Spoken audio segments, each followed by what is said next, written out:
Hello everyone, I am Ogwanko Kasamoja. I work with Project Act Africa, and our major aim is to transform livelihoods and mindsets amongst us, the Africans. One way we can do it is through adapting the reading culture. And please follow us on Facebook and on Twitter at Project Act Africa. And don't forget to subscribe to our YouTube channel at Project Act Africa. Each and every week, I give you a review of a certain book, and I encourage you within the course of the week to actually go and read this book. Last week, we looked at a book called The Monk Who Sold His Ferrari. And for this week, we are going to look at the book that is called Tough Times Never Last, but Tough People Do by Robert Schuller. This is one of the books that is so influential. I read it the first time, the second time, and it even encouraged me to read it the third time. Please find this book on our website at projectactafrica.org.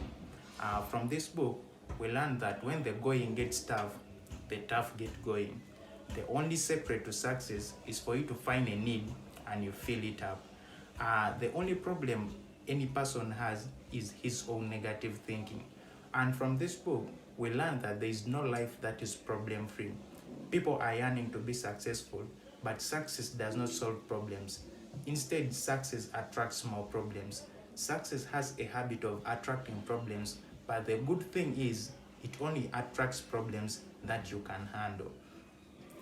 From this book, we also learn that each and every problem has a lifespan.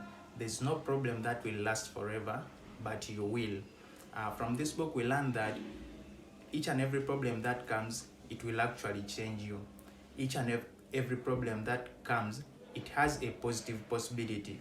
How? Somebody's problem is your opportunity to earn. The world is looking for problem solvers. Find somebody's problem, solve it, and you will earn a living from it. We also learn from this book that each and every problem has a positive and a negative attitude. When a problem comes, it's upon you to choose either to be positive or negative on it. But it encourages us to always have a positive attitude to each and every problem.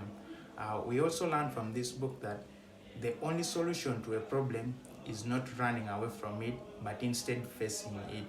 We also learn that not every problem has a solution. Some problems don't have solutions, and the only thing you can do is to manage it.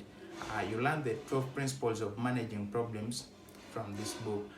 From this book, we also learn that you should not give up leadership to any other forces.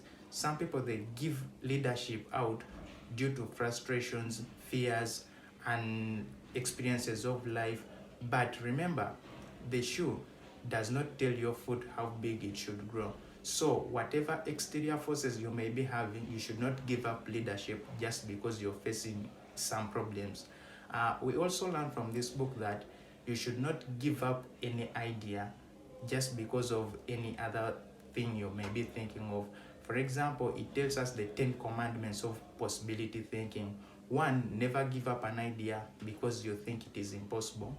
Never give up an idea because you think it might fail. Never give up an idea because it's not in line with your way of doing things. Never give up an idea because it's illegal. Never give up an idea because it may create conflict.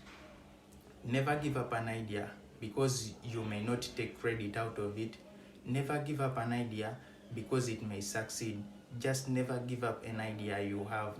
And from this book, we also learn that people who take care get nowhere. When I learned this, whenever they told me take care, I felt pissed. It actually encouraged us that instead of saying take care, you have to say take a chance, take charge, and take control.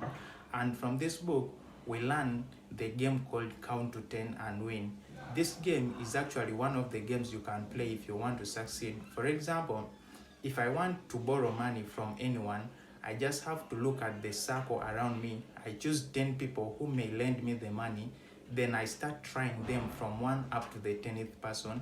And believe me, 1 out of those 10 people will actually lend me the money. That is called Count to 10 and Win. In whichever thing you may be wanting in life, just try to count to 10 and you will surely win. And from this book, you also learn how to build faith on God.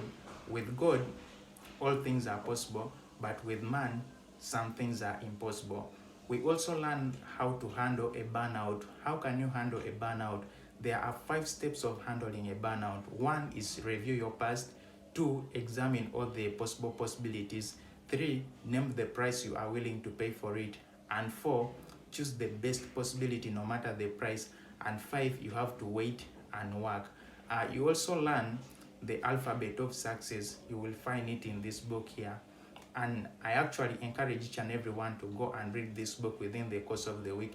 Find it on our website at projectactafrica.org.